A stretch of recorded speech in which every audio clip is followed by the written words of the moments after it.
All right, let's jump into a deep dive today into some really fascinating territory. We've got a stack of sources from you all out there, and they all touch on some really, some pretty complex social issues, honestly. Yeah.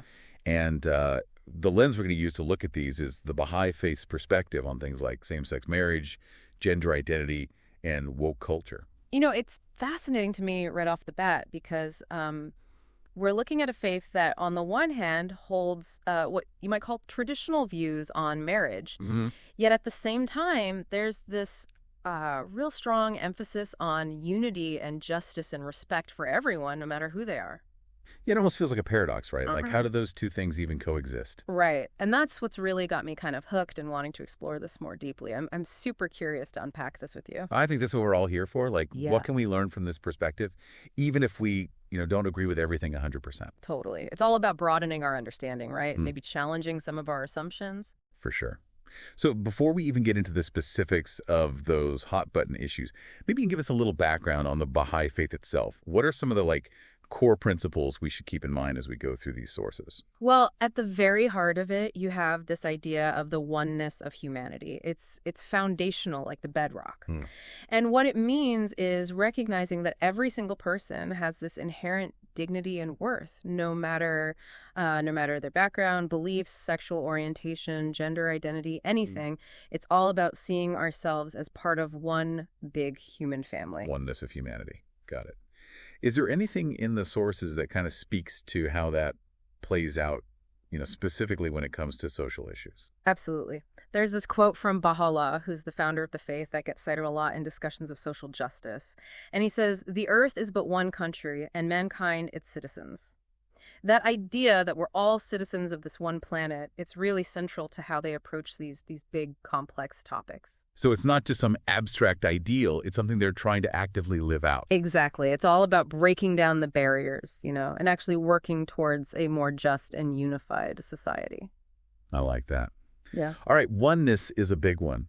What other principles should we kind of have in our back pocket as we dive into these sources? Another really important one is the harmony of science and religion. Okay. And that's interesting because Baha'is don't see those two as being in conflict. Right. Instead, they believe that science and religion actually complement each other. Like science illuminates the physical world, Sure. while religion provides the moral and spiritual guidance. They see both as totally essential for humans to progress. So it's not a blind faith kind of situation. Not at all. They encourage people to think critically, look at things from multiple perspectives. And actually, when we get into something like gender identity, for example, that harmony of science and religion becomes really crucial. I can see how that would come into play. All right. Any other tools we should add to our toolkit before we jump in? Yes, one more. And it's the pursuit of justice. Okay. It's absolutely essential to the Baha'i Faith. They believe in actively working to make a just and equitable world. In fact, in one of the sources you sent, there's a passage where Abdul Baha, the son of Baha'u'llah, actually calls justice the most great principle. So it's not just a theoretical thing for them, it's a call to action. Exactly. It's about really striving to create a world where everyone, truly everyone, has equal opportunities and rights. Powerful stuff. Okay, so we've got oneness, harmony, and justice.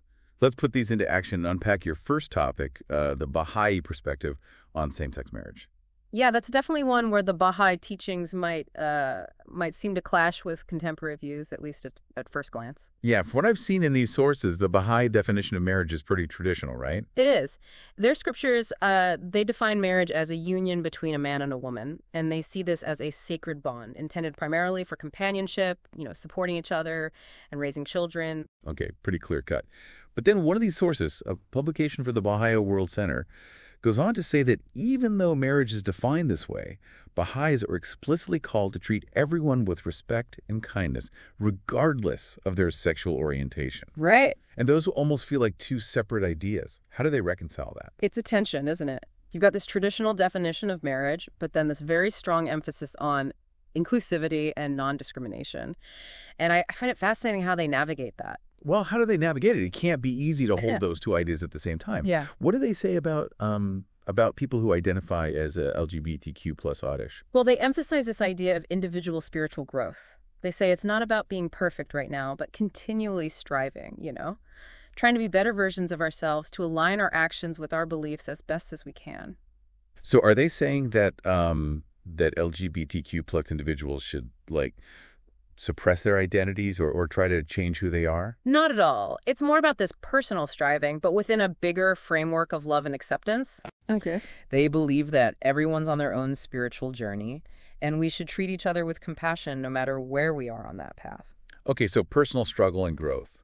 But within this framework of inclusivity, what does that look like in practice? Like, how do they approach LGBTQ plus rights specifically? Here's where their focus on justice really comes in. So even though their scriptures define marriage in that traditional way, they strongly advocate for just and equitable treatment of all citizens, regardless of sexual orientation. So they're not trying to impose, like, their religious laws on the whole society. No, they believe in that separation of church and state. They focus on promoting social policies that are fair and that benefit everyone. Okay, I get that. But they still hold that, traditional view of marriage. So how do they bridge that gap? I mean, it must create some tension within the community, right? It does. And one of your sources, an article by a Baha'i scholar, talks about the importance of dialogue and consultation. They really believe in having respectful conversations, even about the tough topics, and seeking to truly understand different points of view. So it's less about dictating right and wrong and more about creating space for open and honest conversations. Exactly. And this idea of dialogue, it's not limited to just within the Baha'i community. They want to engage with the wider society, and advocate for those just and equitable policies for everyone. So even though they have this traditional view of marriage, they're not pushing for laws that would discriminate against LGBTQ plus people. Nope. They believe in policies that guarantee everyone equal rights and opportunities, no matter their sexual orientation. Wow. It's a very nuanced perspective. It is, and it highlights how complicated it can be to reconcile deeply held beliefs with these evolving understandings of social issues. All right, so we've got the basics of the Baha'i Faith, and we've dived into their take on same-sex marriage.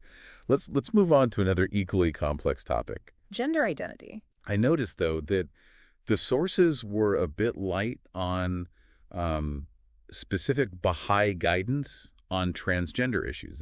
Is that accurate? You're right. There aren't really any explicit statements on that particular topic. Right. But I think we can still use their core principles and how they approach other social issues to gain some insight. Okay, let's do that. Remember that foundational principle of the equality of men and women. Baha'u'llah called them two wings of one bird, equal in God's eyes. Right. What's interesting is how they apply this principle even beyond that traditional binary. Yeah, how do they apply it to something like gender identity, which, often challenges that binary? Well, in one of the sources you sent, a collection of Baha'i writings, there's a part where Abdullah Baha says, "Let truth be your objective, not your own self." And to me, that speaks volumes about their emphasis on seeking truth and understanding, even if it means challenging what we already think we know, And it suggests a real willingness to engage with new knowledge, with evolving perspectives, even on something as complex as gender identity. I see what you're saying. It's like they're saying, let's keep an open mind and be willing to learn rather than just clinging to rigid definitions. Exactly. And their principle of that harmony of science and religion, that comes in here too. Yeah. They wouldn't be afraid to look at the scientific understanding of gender, even if it goes against some traditional interpretations. Right. And that focus on overcoming prejudice that we were talking about earlier, that's got to be relevant here too. Oh, absolutely. One of the sources you sent, a letter from the Universal House of Justice, which is the international governing body of the Baha'i Faith, it very strongly condemns all prejudice, including anything based on gender identity.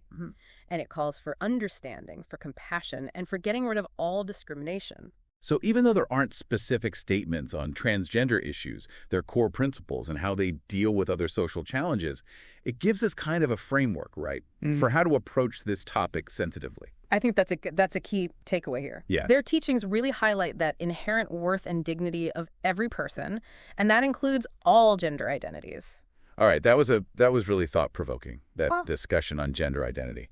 Now, for our final topic in this section, let's tackle a real hot-button issue: woke culture. The listener included sources that touch on both the positive and negative sides of it. What's the Baha'i perspective on that whole thing? Well, I think the first thing to remember is their fundamental belief in unity. Okay. So while they acknowledge that injustice exists and it needs to be addressed, their ultimate goal is to achieve a unified world, not to create more division. So they're not about, pointing fingers and blaming people. Not at all. They're more about understanding what causes injustice and working together to come up with solutions that benefit everyone. I'm sensing a theme here. A lot of dialogue, a lot of understanding. Yeah, you're picking up on something important. And that emphasis on dialogue is connected to their belief in education. Education as the way to combat ignorance and prejudice. They see it as absolutely essential for social progress. So it's not just about calling out injustice. It's about educating ourselves and others to create real lasting change. Yeah. But how do they reconcile that with, some of the criticisms of woke culture, which some people say is too focused on blame or that it divides people? One of your sources, a talk from a prominent Baha'i speaker, talks about approaching social justice with love and understanding. Okay. It's not about condemning people, but about addressing those systemic issues and working together to create a more just and equitable society. So they're saying we need to address injustice, but maybe not in a way that's divisive or creates anger? Exactly. It's about finding that balance, speaking truth to power, but also promoting unity and understanding. It sounds like they're pushing for a more, a more nuanced and compassionate way to approach social change. Yeah, and one that's more about building bridges than walls. Okay, so we've got the Baha'i take on same-sex marriage, gender identity, and we've even touched on woke culture. It's been really interesting to see how their principles shape their approach to these, really complex and often controversial issues. Yeah, for sure. But what does all this mean for our listeners, practically speaking? How can they actually apply these insights to their own lives and, their interactions with the world around them? Right. How do we take it from theory to practice? Yeah, that's a great question. And that's exactly what we'll be exploring in part 2 of our deep dive. It's one thing to talk about these concepts, like theoretically, Right. but it's a whole other thing to put them into practice, Yeah. in real life. Absolutely. So how do we actually do that? The Baha'i Faith, how do they suggest we take those lofty principles and turn them into action? Where do we even begin? Well, one of your sources, it's a collection of talks by Abdul Baha. Wow. It talks about this idea of personal transformation. It's about aligning what we believe on the inside with what we do, how we act. They say real change, it has to start from within. Okay, so it's not enough to just talk the talk. We got to walk the walk too.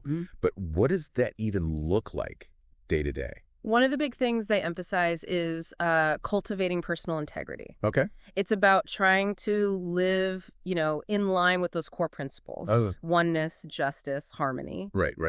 But break that down for me. How do those ideas translate into actual behaviors? Well, for instance, treating everyone with respect no matter what. Oh. Even when it's hard, even when you disagree with them.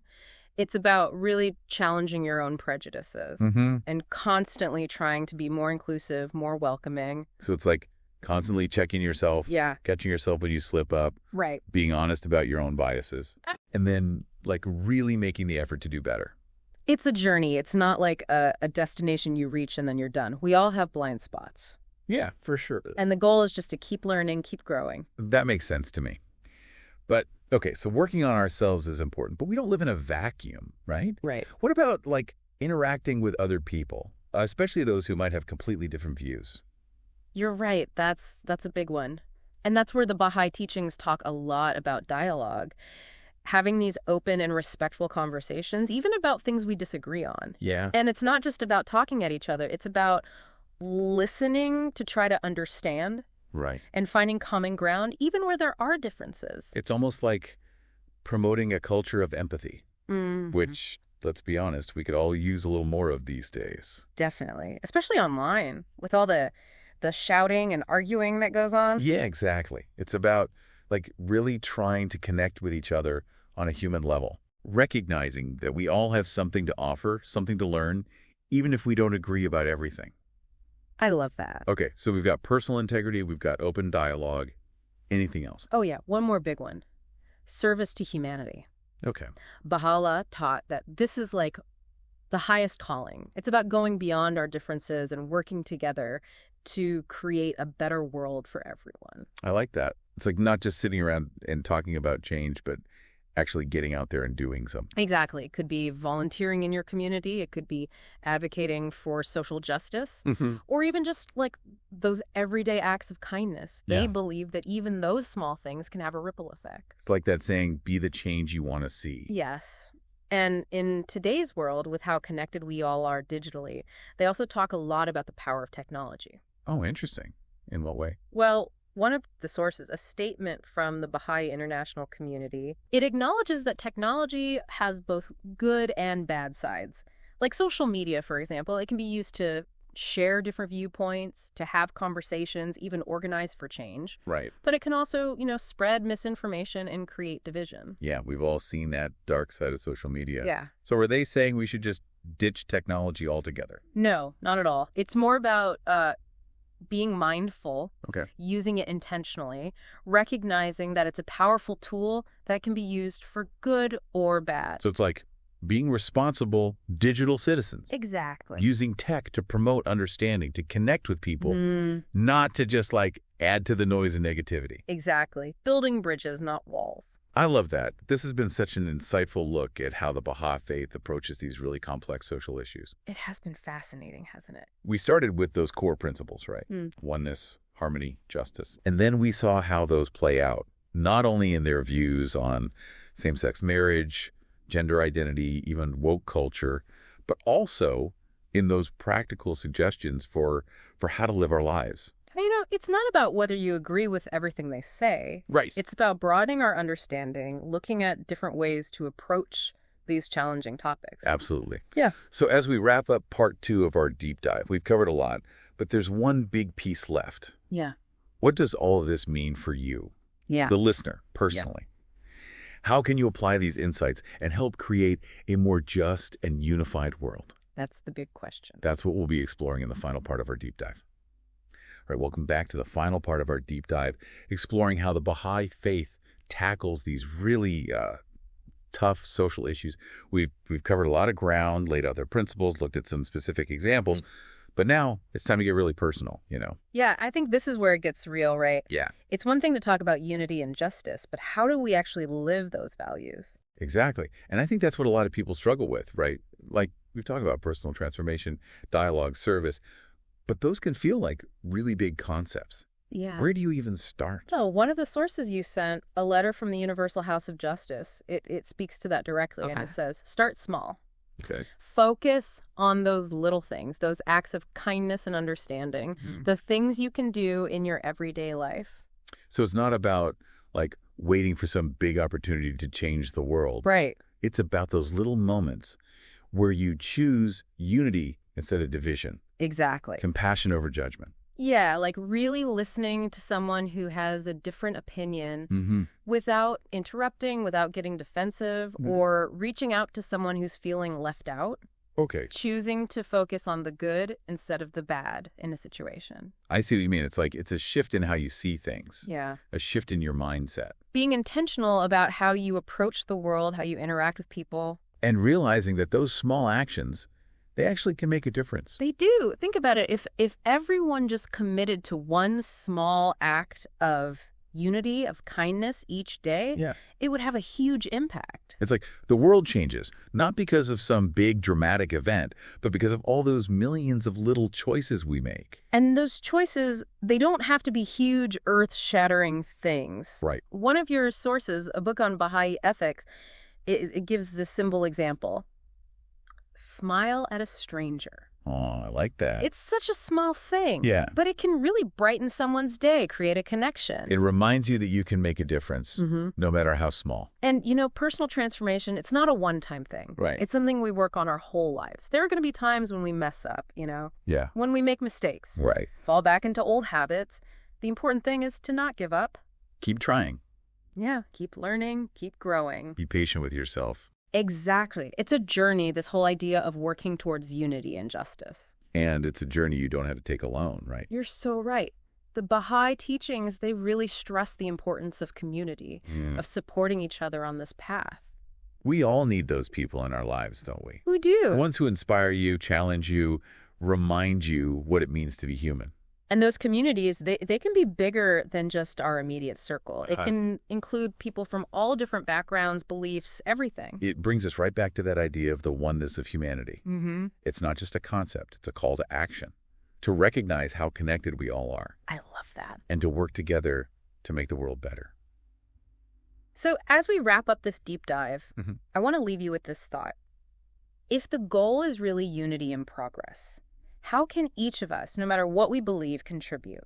What's one small step you can take today? That's a great question, and one that I hope our listeners will keep thinking about even after this episode is over. It's been really amazing to explore these sources with you, to see the world through the Baha'i lens. It really has. Yeah, it's given us all, I think, a lot to think about. And remember, this is just the beginning of the conversation. There's always more to learn, more ways to connect, more ways to build a better world together. Thanks for joining us on this deep dive. Keep learning, keep questioning, and keep those conversations going.